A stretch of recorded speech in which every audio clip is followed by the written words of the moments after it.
Today I'm going to show you how to make citrus pomanders using cloves and oranges and a few other simple craft supplies and tools.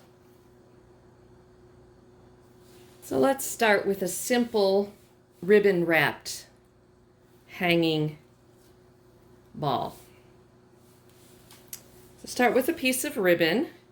Start at the top of your orange and take your pins, and we're just going to pin. These little pins are 3/4 of an inch long with little pearlized heads. I've got both the green and silver, or gold and silver here.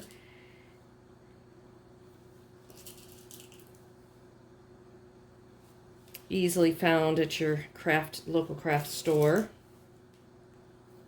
You could use regular pearl-headed sewing pins as well. These are just quick and easy because they're short. And when I get down here to the bottom, I'm going to crisscross my ribbon, just like it were the bottom of a gift.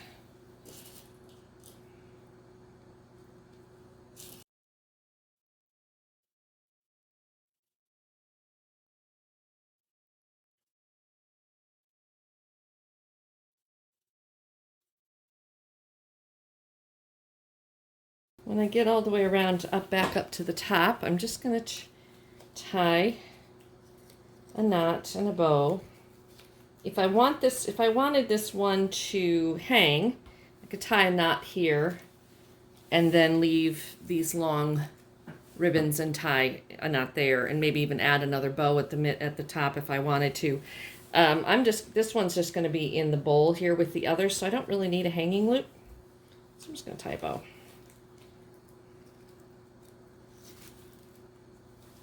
And just finish putting the pins in place.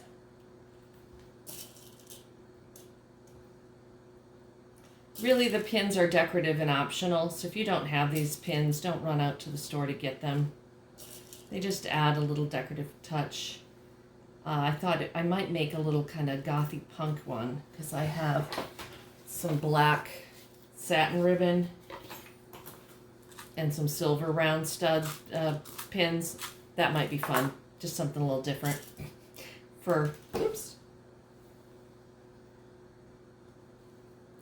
Give it a little more witchy look. All right. So that is that. And now I'm going to take this tool, again, an optional tool, but boy, it really makes, if you want to do the carved shapes like this pentagram, this triple moon. Where's my spiral? My spiral. Having a lino cutter is really handy. It really makes the job easier and quicker. And this one comes with different size blades. This one I am using is the number 2 V-shaped medium. Let me show you how that works. On this one, let's see, what kind of lines do we want to do on this one, or what kind of designs? I'm just going to actually carve a channel here right next to the ribbons.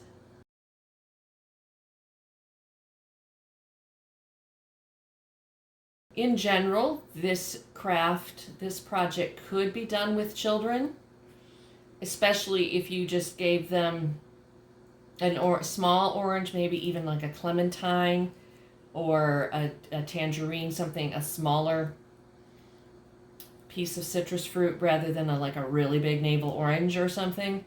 Because, kids get bored with things after a while. And just had them put random cloves in, not make fancy designs. You would not want to hand a small child this tool because it is very sharp, and as you can see, I am trying to keep my non-carving hand well out of the path so that if I were to slip, I wouldn't gouge myself, because yeah, this could be quite the thing. And I know there's some of you who are not watching this right now because of that. You know who you are.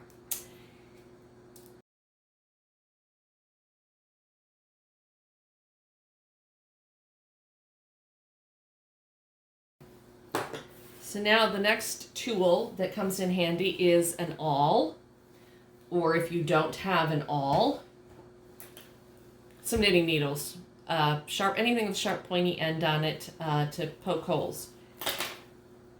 A golf tee might work in a pinch. And just poke. I'm just going to kind of fill these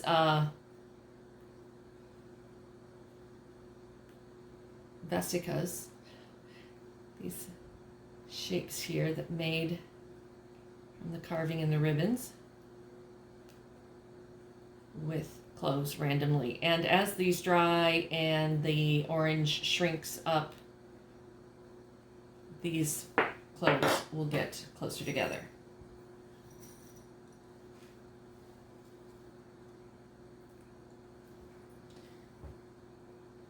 But by pre-poking the holes, you are going to save yourself a lot of aggravation with having cloves that break, or the tips of your fingers just getting really sore from poking. Especially if you haven't, these oranges don't have a super thick skin, but if you have like one of those really thick skinned navel oranges, poking these guys into that after a while is going to get a little bit tedious and difficult. So you can see some of them, the little clove bud has fallen off, but really in the grand scheme of things, you don't really notice if a couple of them. And probably over time as they dry and get wrapped up and put in boxes or put in drawers or whatever, those cloves are going to come off. Some of them will probably break off over time anyway, so not a big deal.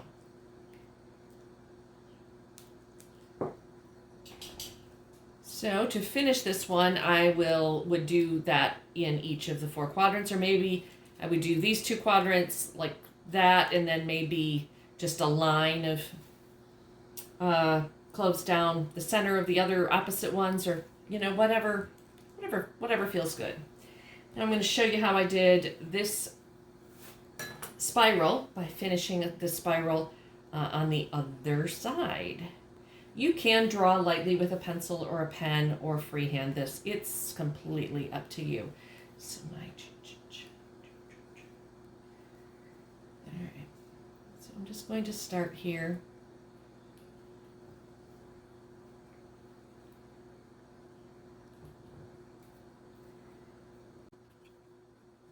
Turn around.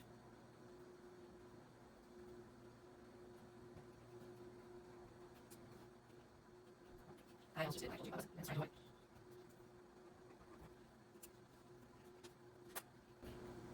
You could carve a lot of interesting sigils, designs, symbols into this orange.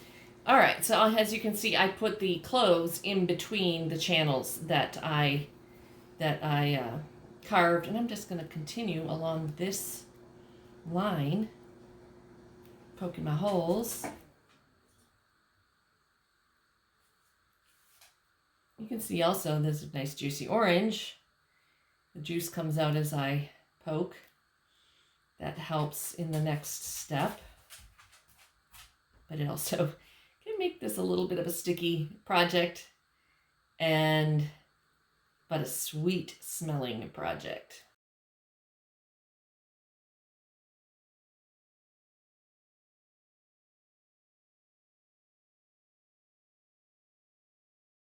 Good, but keep an eye on them if you have them in a bowl or sitting on your counter or on your altar, to turn them every couple days so that they dry without either getting misshapen from sitting on one side, or if there is any humidity in your home, that they don't get mildewy. Here we have the citrus, symbol of the sunshine, symbol of the return of the sun, the warm glow of sun. It's going to come back to us at the solstice. When I was a kid growing up in Michigan, we would get boxes of oranges. I think they came from Florida, and I believe, if I remember correctly, they were from the FFA boys. Now, back in the 70s and 80s, when I was a kid in Michigan, all the FFA members were boys. I'm pretty sure there were some girls in FFA. Future Farmers of America for you non-rural people. At least I hope there are girls in FFA now. But they would sell these boxes of grapefruit and oranges at the holiday time. And they were always so sweet. And so I can just smell doing this project right here brings back the scent of that box of oranges and grapefruits that we would have on our porch when I was a kid. And it was a real treat because we didn't really have, I mean, I'm sure we could still get oranges at the grocery store in the 70s and 80s, but it just seemed special to get these Christmas oranges when I was a kid. And now, it's just any day of the year, any store, anywhere you can pick up an orange. Or when you got the orange in the toe of your stocking on Christmas morning, that was special. So there we go. I have filled in the spiral. And then let me show you what I like to do as a finishing touch. Let's bring in a shallow pan. This happens to be, appropriately enough, a pie plate. And this is a mixture of cinnamon, ginger, nutmeg, allspice, and I think that's it. You can make your own mixture. This one happens to be pumpkin pie spice. And you could also use like a brown paper lunch sack and put this in there and shake it to coat it. But this does a really nice job of filling in where we carved, and that kind of fills in and shows off the lines.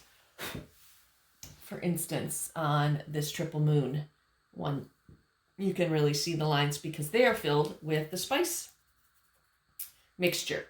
It also helps to preserve and dry it, and over time, that is stuck to the orange itself will eventually, brush off and not be quite as obvious. You could do it with the ones with the ribbons. So that's the basics of making a clove and orange pomander for the holidays. So thank you for joining me for this Yule craft. I hope you have a wonderful solstice season.